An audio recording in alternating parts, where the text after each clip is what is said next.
Today we're bringing you the final figure from Jada Toys Wave 5 of the Ultra Street Fighter 2 line. This is the second deluxe figure of the line. We already have Akuma and Balrog. If you're interested in seeing those reviews, those are here on the channel. So I'm excited to finally end out this wave on a figure that is looking really solid. Jada Toys just continuing to improve with every single release, with every single wave, and after this we are only 2 figures away from completing the entire Street Fighter 2 roster. We have Zangief and T-Hawk left, and those are both looking fantastic as well. But I'm excited to get into this one. It's looking to be a really great release from Jada Toys. As you can see, he's already looking really good in the packaging, so let's go ahead and break this open. We'll go over the finish, the aesthetic, the sculpt, the paint.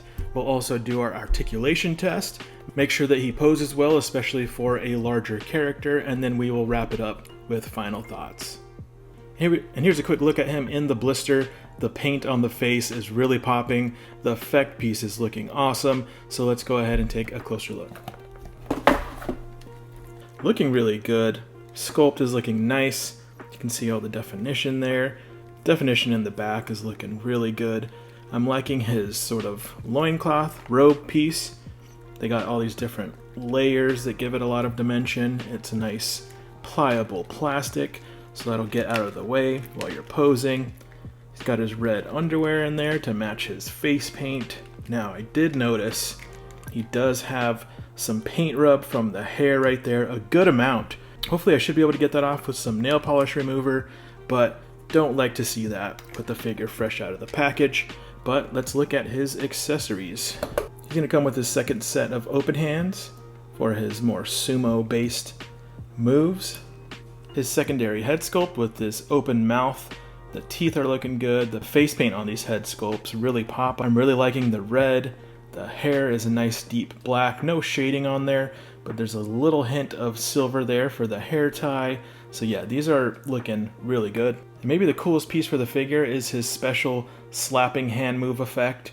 It's got a really cool fading painted effect there, going from skin tone to the clear plastic. So this is going to look really cool once we get it on the figure. Let's go ahead and dive into a closer look at the overall paint, sculpt, and aesthetic.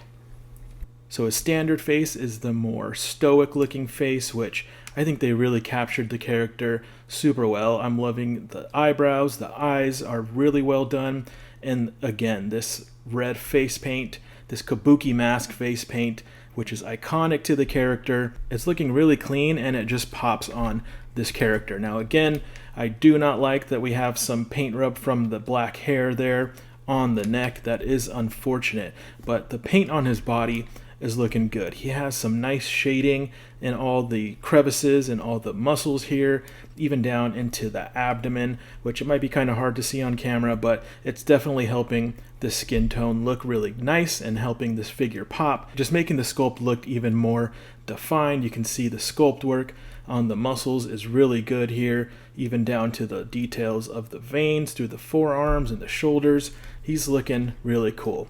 Again, this row piece sculpted super well, nice texture to that as well, and this paint scheme, pretty complicated paint scheme to pull off with all these white stripes throughout, but it's pretty clean. There are a few little scuff marks here and there, but nothing crazy. Overall, the paintwork on this is clean. The blue and the white is a nice vibrant color, so it's looking really good.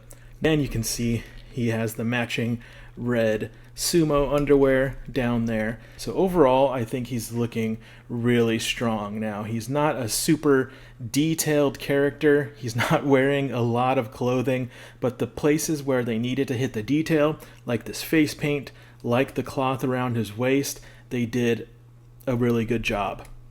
And the quality of paintwork carries on to the secondary head sculpt, where that red face paint is done super clean. Just really helps that pop, as well as the detail in the eyes is done really well also.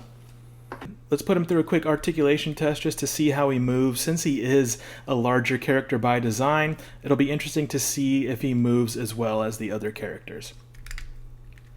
You can see he gets a good amount of looking down from the neck there. Looking upwards, he's pretty limited. A hair piece, the design of the hair there, starts to hit against the back of the neck. Now his arms and his shoulders, using those new butterfly systems, get a lot of range going up, so that looks good. And of course you get that full 360 rotation from the butterfly joints, which also allows him to, even though he's a bigger, bulkier character, you can see he can get his arms crossed in front of him pretty easily. And he can also get a good amount back there just using those butterflies. Of course, if you want to get the shoulders involved, he can cross his arms behind him, no problem. He has an upper bicep swivel, which looks good. He has a double jointed elbow, which, because the bulkiness of his sculpt, gets a good amount of range, but nothing crazy there. His larger hands on peg hinge there, which can get a decent amount of range going forward and back. And I did want to touch on something that after posing him I'm kind of noticing here in the overall aesthetic is his shoulders seem just a tiny bit small for the size of these biceps. If those were like 10% larger, I think you would maybe get more natural look to some of these poses, because when you get these large biceps to move around, they start to kind of overlap that shoulder piece there, which could have been just slightly larger. Let's go ahead and check his abdomen. You can get actually a pretty good amount for how big and round he is. That's pretty decent for the ab crunch there. Let's see, going back. And going back, you can get a decent amount as well. So you could use that, to help with his flying sumo pose. That helps get his head in a better position. But yeah, that looks really good. So good amount of ab range there. Surprising amount of ab range for his larger, rounder size. So you can get some nice side-to-side movement as well. If you move it too much, you start to get some gappiness there. Because this is pliable, you can kind of move that out of the way and see how that dude is set up in there. But, his range of movement in his abdomen is really good. You, of course, get some twist there. Not much twist up at the top because of the roundness of his shape, but still overall pretty dang good. I have to push this back up. This was starting to kind of slide down because this is malleable. Now the wrap around his waist does limit his ability to kick outwards there. You could get into a full split. The robe is malleable, so it will get out of the way. So with a little bit of work you can get him there, but it does hinder it a tiny bit. Same with moving forward. Since this has this slit here, that leg can go up much easier. So you can see you can get up to a 90-degree there with his short little legs, but he is still able to move those pretty well. He has a upper thigh swivel, as you can see there, and he also has a lower shin swivel, which is nice. He has the double jointed knees here, which, let's see if we can get those, see if we can get the range on these. Again, kind of hard to move, kind of hard to get that waistband piece out of the way. But you can see he does get a decent amount of range. I think I can get some more. Let's see if we can maneuver this leg. So kind of a funky position, but you can see there he gets a decent amount of range in the double knee. Nothing crazy, but as big and bulky as he is, that is not a bad amount of range. Now it's the feet. You can get to lay that flat there. They can go up just a little bit and at an angle you can get a nice ankle rock. And then he also has the toe articulation that can go up and down. But I will say this on his right foot, which I've actually seen before, is his right foot, for whatever reason, is somewhat loose. I would like to see that be a little bit tighter. It's even looser than his left foot, so we'll have to try to see if we can tighten that up some. But he does have the toe hinge there. But overall, pretty dang good articulation for a character of this size. But let's go ahead now and try out his accessories. So there's his secondary pair of hands. They look really good. They got that open hand sumo style. Really need these for E Honda as a character, but those are looking really cool. Let's try his secondary head. which that looks awesome. He's ready for some action now. Get him into some nice action poses. Looking pretty dang good. Looking really good, actually. I'm really liking the size and the stature of this dude. So let's try out maybe the coolest piece of this figure, his 1,000 hand slap. Just pull off that hand there. This should slide right over his arm. Get that into place. Put the open hand back on. Put it in place, and there you go. That effect piece is looking really, really cool. This is an iconic look for E Honda for his signature 1,000 hand slap move. It's even got these like little pieces moving, these little jutting effects out of the hands. The clear plastic is looking really good. They really killed it with this effect piece. So let's go ahead and move him through some posing, and then we'll get to final thoughts.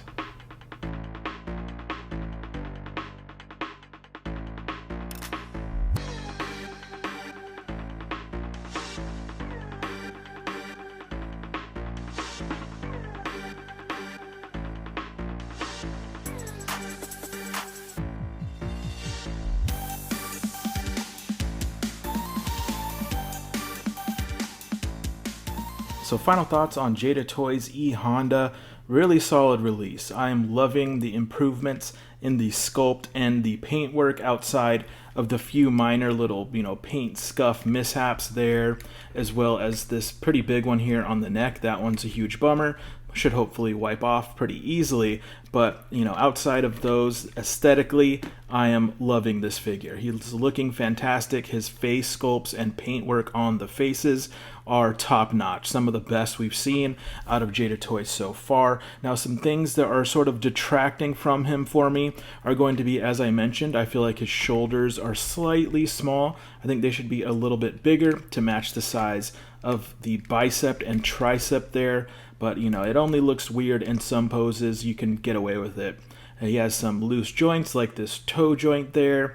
That's really the range in his neck, I feel like, should be a little better, especially to help him get those classic E Honda flying poses. But everything else moves really well. I'm really liking the way he feels. He's bulky, he's like hefty, feels really durable. Now, I will say there is some interesting new engineering as the way they keep this piece. This is almost everything is sort of floating on its own and attached at this right here between the legs. So if you are trying to pose him and being kind of aggressive, you can start to see the inside gapping there, see that inner workings, which is a little bit of a detractor. And just because of his design and how top heavy he is, his balance is not the best. It can be hard to get him to sort of stand on his own in some of his poses just because of his overall balance.